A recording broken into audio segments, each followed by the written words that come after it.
Welcome back to cooking with mummy. Mummy ഇന്ന് തയ്യാറാക്കിയിരിക്കുന്നത് ഒരു സദ്യ സ്പെഷ്യൽ കൂട്ടുകറിയാണ്. അതെങ്ങനെയാണ് തയ്യാറാക്കുന്നത് നമുക്ക് നോക്കാം. ഇപ്പോൾ വീഡിയോയിലോട്ട് പോകാം. അപ്പം നമ്മളിന്ന് തയ്യാറാക്കാൻ പോകുന്നത് സദ്യ സ്പെഷ്യലായ കൂട്ടുകറിയാണ്. അതിനുവേണ്ടി ഞാനിവിടെ എടുത്തു വെച്ചിരിക്കുന്ന സാധനങ്ങൾ എന്തൊക്കെയാണെന്ന് നോക്കാം. ഞങ്ങൾക്ക് ഫ്രഷ് ആയിട്ട് തന്നെ ചേന കിട്ടി. അപ്പോൾ ഈ ചേനയുടെ ഒരു പകുതി ചെത്തി നമ്മൾ ഇതിൻ്റെ തൊലി കളഞ്ഞ് നമുക്കിതിനെ ചെറിയ പീസുകളാക്കണം. ഒരു വാഴയ്ക്ക, ഏത്തവാഴയ്ക്കയാണ്. ഈ വെള്ളരിക്കയുടെ പകുതി എടുത്ത് തൊലി കളഞ്ഞ് നമുക്ക് ചെറിയ പീസാക്കണം. പിന്നെ ആവശ്യമായ തേങ്ങ, ഒരു 1.5 കപ്പ് തേങ്ങയുണ്ട്. 250 ml കപ്പിന് 1.5 കപ്പ് തേങ്ങ. പിന്നെ ഒരു 1/4 കപ്പ് കടല, കറുത്ത കടലയാണ് ഞാൻ എടുത്തിരിക്കുന്നത്. ഓരോ സ്ഥലത്തും ഓരോ കടലയാണ്. വെളുത്ത കടല എടുക്കുന്നവരുമുണ്ട്. കറുത്ത കടല എടുക്കുന്നതാണ് എനിക്കിഷ്ടം, അതാണ് ഒന്നും കൂടെ ടേസ്റ്റ്. അപ്പോൾ ഇത് ഞാൻ ഓവർനൈറ്റ് സോക്ക് ചെയ്ത് കഴുകി വാരി എടുത്ത് വെച്ചിരിക്കുന്നതാണ്.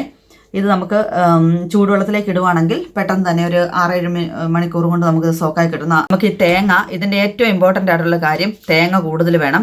ഈ തേങ്ങ ഒരു ഗോൾഡൻ ബ്രൗൺ ആവുന്നവരെ നന്നായിട്ട് റോസ്റ്റ് ചെയ്തെടുക്കണം. അപ്പം നമുക്കിത് ആദ്യമേ തന്നെ ഈ കടല പ്രഷർ കുക്കറിലോട്ട് മാറ്റി ഒന്ന് വേവിച്ചെടുക്കാം. അതിനൊരു 3-4 വിസിലെടുക്കും. അപ്പോൾ കടല വേവിക്കാനൊക്കെ എല്ലാവർക്കും അറിയാവും, അതൊന്നും ഞാൻ കാണിക്കുന്നില്ല. അപ്പം നമുക്ക് ആദ്യമേ ഈ കടല ഒന്ന് വേവിച്ചെടുക്കാം. അപ്പം നമ്മൾ കടല വേവിച്ച് മാറ്റി വെച്ചു. അതിൻ്റെ ആ പ്രഷർ ഒന്ന് പോകുന്ന സമയത്ത് നമ്മൾ നേരത്തെ കാണിച്ച വെജിറ്റബിൾസ് ഞാനിവിടെ ഓരോന്നായി കട്ട് ചെയ്ത് വെച്ചിട്ടുണ്ട്. അത് നമുക്കോട്ട് ഒരു പാൻ അടുപ്പിലോട്ട് വെച്ചിട്ടുണ്ട്. അതൊന്ന് വേവിച്ചെടുക്കണം. അതിന് ആ കാണിച്ച ചേനയുടെ നേരെ പകുതി ചേന ചെറിയ പീസായിട്ട് കട്ട് ചെയ്തെടുത്താണ്. ചേന വേവാനാണ് കുറച്ച് സമയം എടുക്കുന്നത്. അപ്പോൾ പക്ഷേ ഈ ചേന ഞാൻ ഇതിനു മുമ്പ് കഴിഞ്ഞ ദിവസമൊക്കെ വേവിച്ചായിരുന്നു ഈ സെയിം ഇത്.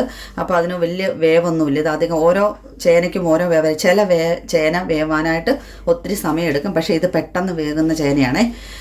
വെള്ളരിക്ക, ആ നേരത്തെ കാണിച്ച വെള്ളരിക്കയുടെ പകുതി വെള്ളരിക്ക ചെറിയ പീസായിട്ട് വാഷ് ചെയ്ത് കട്ട് ചെയ്ത് വെച്ചിരിക്കുന്നതാണ്. പിന്നെ നമ്മുടെ നേരത്തെ കാണിച്ച ഏത്തക്ക, ആ ഒരു ഫുൾ ഏത്തക്കായ കട്ട് ചെയ്ത് വെച്ചിരിക്കുന്ന ചെറിയ പീസായിട്ട് ഒന്ന് വരണ്ടി ചെത്തി. നമുക്ക് ഫുള്ളായിട്ട് അങ്ങ് തൊണ്ട് ചെത്തി കളയണമെന്നൊന്നുമില്ല. ഇനി അങ്ങനെ ചെത്തി കളയണം, ഞാനൊന്ന് വരണ്ടി ചെത്തി എടുത്തിരിക്കുന്നതാണ്.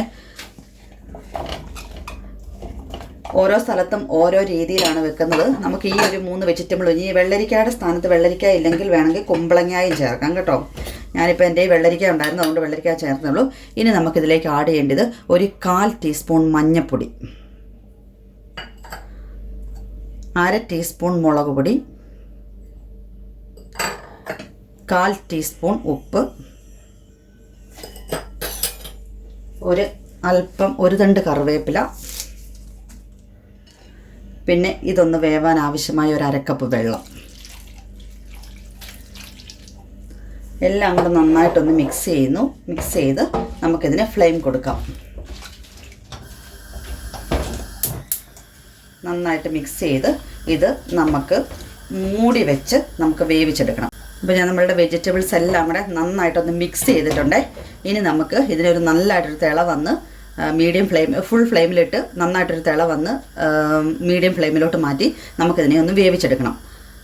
മൂടി വെച്ച് വേവിച്ചെടുക്കാം. അപ്പോൾ നമ്മളുടെ വെജിറ്റബിൾ നന്നായിട്ട് തിളച്ച് വന്നിട്ടുണ്ട്. ഇതിനെ ഞാനൊരു മീഡിയം ഫ്ലെയിമിലേക്ക് മാറ്റി. ഇനി നമുക്കിത് ആ ചെറിയ ബർണറിലേക്ക് മാറ്റിയിട്ട് നമുക്ക് കുറച്ച് തേങ്ങ വറുത്തെടുക്കണം. നെക്സ്റ്റ് സ്റ്റെപ്പ്, ഇതിൻ്റെ കൂട്ടുകറി വെക്കാൻ വളരെ എളുപ്പമാണ്. ഇതിൻ്റെ ഏറ്റവും ഒരു പാടായിട്ടുള്ളൊരു സംഭവം എന്ന് പറയുന്നത് നമ്മൾ ആ തേങ്ങ ഒന്ന് ഫ്രൈ ചെയ്തെടുക്കുക എന്നുള്ളത്. നന്നായിട്ട് റോസ്റ്റ് ചെയ്തെടുക്കണം. അപ്പോൾ അതിന് കുറച്ച് ടൈം എടുക്കും. അപ്പോൾ നമുക്കിനി നെക്സ്റ്റ് ഇത് വേകുന്ന സമയത്ത് ആ തേങ്ങയൊന്ന് റോസ്റ്റ് ചെയ്തെടുക്കാം. അപ്പോൾ നമ്മളെ തേങ്ങ വറുത്തെടുക്കുന്നതിന് വേണ്ടി ഒരു പാൻ അടുപ്പിലോട്ട് വെച്ചിട്ടുണ്ട്. അതിലേക്ക് നമുക്ക് വെളിച്ചെണ്ണ തന്നെ എടുക്കണം. നമ്മുടെ നാടൻ കറികൾക്കൊക്കെ ഞാൻ എല്ലാത്തിനും പറയുന്നതാണ് വെളിച്ചെണ്ണ തന്നെ വേണം, എന്നാലും ഉള്ള ഒരു ടേസ്റ്റ് കിട്ടത്തുള്ളൂ. ഒരു 2 ടേബിൾ സ്പൂൺ നിറച്ച് വെളിച്ചെണ്ണ ഒഴിച്ചു കൊടുക്കാം. അതൊന്ന് മെൽറ്റായി വരട്ടെ, കട്ട പിടിച്ചിരിക്കും. അപ്പോൾ നമ്മളുടെ എണ്ണ നന്നായിട്ട് ചൂടായിട്ടുണ്ട്. അതിലേക്ക് നമുക്കൊരു 1/2 ടീസ്പൂൺ കടുക് ഇട്ട് കൊടുക്കാം.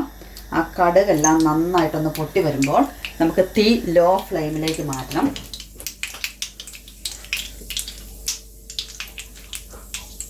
അതിനുശേഷം ഞാനിവിടെ 1 ടേബിൾ സ്പൂൺ ഉഴുന്ന് കഴുകിയെടുത്ത് വെച്ചിരിക്കുന്നതാണ്. ഇതിനകത്ത് പൊടിയൊക്കെ കാണില്ല, അതുകൊണ്ട് ഞാൻ നന്നായിട്ട് വാഷ് ചെയ്തെടുത്ത് വെച്ചിരിക്കുന്നതാണ്.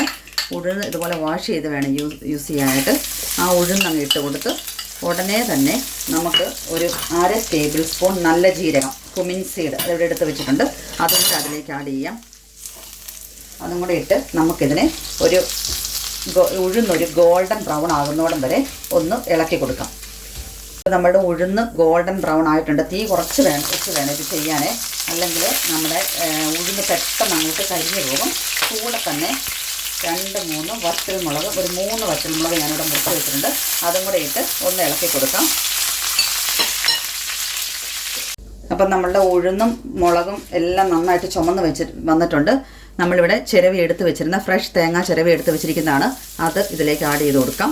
ഇതിനി ഒരു ഗോൾഡൻ ബ്രൗൺ ആകുന്നോടം വരെ തീ ഏറ്റവും ലോ ഫ്ലെയിമിൽ വെച്ച് നമുക്കിതിനെ വറുത്തെടുക്കണം.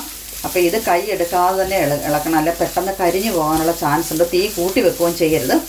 ഇതാണ് ഇതിൻ്റെ ഒരു ഇച്ചിരി കുറച്ച് ടൈം എടുക്കുന്ന ഒരു പരിപാടി. ഇതാണ്, അല്ലാതെ ബാക്കിയുള്ളതെല്ലാം നല്ല എളുപ്പമായി കൂട്ടുകറി വെക്കാനായിട്ട്. നല്ല ടേസ്റ്റുമാണ് കൂട്ടുകറിക്ക്. അപ്പം നമുക്കിത് ഒരു ഗോൾഡൻ ബ്രൗൺ ആകുന്നോടം വരെ നന്നായിട്ടൊന്ന് റോസ്റ്റ് ചെയ്തെടുക്കാം. അപ്പം നമ്മളുടെ തേങ്ങ ഏകദേശം ഒരു ഗോൾഡൻ ബ്രൗൺ ആയിട്ട് വന്നിട്ടുണ്ട്. ഇതിൽ നിന്ന് നമുക്കൊരു 1/3 ഭാഗം ഇതിൽ നിന്ന് കോരി മാറ്റി വെക്കണം. എന്നിട്ട് അതിനെ നന്നായിട്ട് അരച്ചെടുക്കണം. അപ്പം നമുക്കിതിൽ നിന്നൊരു 1/3 ഭാഗം കോരി മാറ്റി വെച്ചിട്ട് ബാക്കി ഒന്നും കൂടെ നന്നായിട്ട് ഫ്രൈ ചെയ്തെടുക്കണം, ഒന്ന് റോസ്റ്റ് ചെയ്തെടുക്കണം. അപ്പം നമ്മളുടെ ബാക്കി ഇരുന്ന തേങ്ങ ഞാൻ ഒന്നും കൂടെ നന്നായിട്ട് റോസ്റ്റ് ചെയ്തെടുത്തിട്ടുണ്ട്. കുറച്ചും കൂടി ഒരു നല്ല ഡാർക്ക് ബ്രൗൺ കളറായി. ഇതിനെ നമുക്ക് മാറ്റി വെക്കാം. അപ്പം നമ്മളുടെ വെജിറ്റബിൾസ് എല്ലാം കൂടെ നന്നായി വെന്ത് വന്നിട്ടുണ്ട്. ഇടയ്ക്കിടയ്ക്ക് നമ്മളിതിനെ ഇളക്കി ഇട്ട് കൊടുക്കുന്നുണ്ടായിരുന്നു, അല്ലെങ്കിൽ ഇത് മൂട്ടി പിടിക്കും കേട്ടോ. ചേനയൊക്കെ അല്ലേ, അപ്പം കായും ചേനയൊക്കെ ആയതുകൊണ്ട് മൂട്ടിലോട്ട് പിടിക്കും. നമ്മുടെ ചേനയും കായും ഒക്കെ നന്നായിട്ട് തന്നെ വെന്ത് വന്നിട്ടുണ്ട്. എല്ലാ കഷ്ണങ്ങളും ചേനയാണ് വേകാൻ, പക്ഷേ ഈ ചേന നന്നായിട്ട് വേകുന്നതായിരുന്നു. ഒരു 10-15 മിനിറ്റ് കൊണ്ട് ചേനയൊക്കെ വെന്തു. ഇനി നമ്മൾ ചെയ്യാൻ പോകുന്നത്, നമ്മളുടെ വേവിച്ച് വെച്ചിരുന്ന പ്രഷർ കുക്കറിൽ ഒരു ഫുൾ ഫ്ലെയിമിലിട്ട് ഒരു വിസിൽ വന്നതിന് ശേഷം എൻ്റെ കുക്കറിൽ ഒരു 4 വിസിൽ ലോ ഫ്ലെയിമിലിട്ട് വന്നപ്പോഴാണ് എനിക്ക് ഈ കടല വെന്ത് കിട്ടിയത്.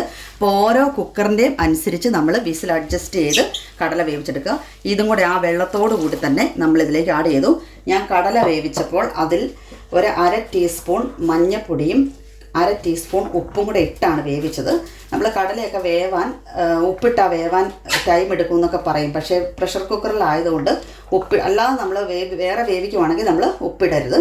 പ്രഷർ കുക്കറിലായതുകൊണ്ട് നമ്മൾ നമുക്ക് ഉപ്പിട്ടാലേ ഉള്ളൂ അതിലേക്ക് എല്ലാം നന്നായിട്ട് പിടിക്കത്തുള്ളൂ.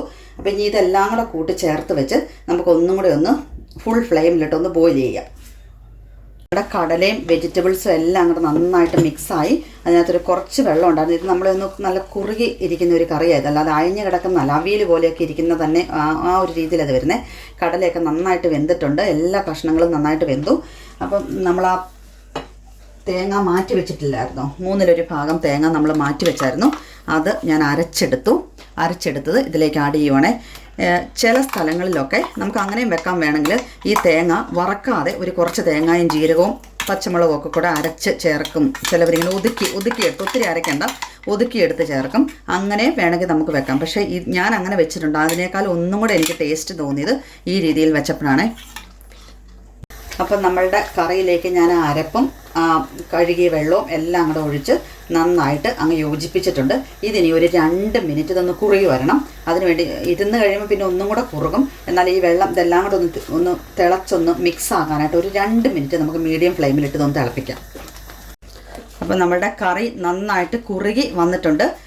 ഉപ്പ് ഞാൻ ആവശ്യത്തിന് കടല വേവിച്ചപ്പോഴും വെജിറ്റബിൾ വേവിക്കാൻ നേരത്ത് ഉപ്പിട്ടതായിരുന്നു. ഒരു പൊടി ഉപ്പിൻ്റെ കുറവുണ്ടായിരുന്നു, അത് ഞാൻ ഒരു നുള്ളി ഉപ്പ് ഇപ്പോൾ ചേർത്തു. അപ്പോൾ ഉപ്പ് ഈ ഒരു സമയത്ത് നമ്മൾ നോക്കി ചേർക്കണം. നല്ലതായിട്ട് കുഴഞ്ഞ് ഇതിനി ഒന്നും കൂടെ ഇനി കുറുകി വരുവുള്ളൂ. കാരണം ഇത് കായും ചേനയൊക്കെ അല്ലേ. പിന്നെ നമ്മൾ നേരത്തെ ഒന്നും കൂടെ അതിൻ്റെ ബാക്കി തേങ്ങ ഫ്രൈ ചെയ്ത് വെച്ചിട്ടുണ്ടായിരുന്നല്ലോ, ആ ഫ്രൈ ചെയ്ത് ഈ ഒരു സമയത്ത് നമ്മൾ ആഡ് ചെയ്ത് കൊടുക്കുക. ഇതും കൂടെ ഇടുമ്പോഴാണ് നമ്മുടെ കറിക്കൊരു ഭയങ്കര നല്ലൊരു ടേസ്റ്റ് വരുന്നത്. ഞാൻ ഈ തേങ്ങ പച്ചയോടെ അരച്ചും ഞാൻ വെച്ചിട്ടുണ്ട് പല പ്രാവശ്യം. പക്ഷേ അതിലും ഒക്കെ ഒരു പ്രത്യേക ടേസ്റ്റാണ് കേട്ടോ, തേങ്ങ ഇങ്ങനെ വറുത്തേച്ച് അരയ്ക്കുന്നത്. ഞാൻ അങ്ങനെ ചെയ്ത് നോക്കി. അപ്പോൾ അത് ആ രണ്ടും തമ്മിലുള്ള ഭയങ്കര ഡിഫറൻറ്റാണ്. ഇതാ ടേസ്റ്റ്. അപ്പോൾ അതുകൊണ്ടാണ് ഇതിൻ്റെ വീഡിയോ കാണിക്കാമെന്ന് വെച്ചത്. പിന്നെ ഈ ഒരു സമയത്ത് നിങ്ങൾക്ക് വേണമെങ്കിൽ ഒരു ടീസ്പൂണോ ശർക്കര ആഡ് ചെയ്യാവുന്നതാണ്. ഞാൻ പക്ഷേ ശർക്കര ആഡ് ചെയ്യുന്നില്ല. എനിക്ക് ആ മധുരം വരുന്നത് ഇഷ്ടമില്ല.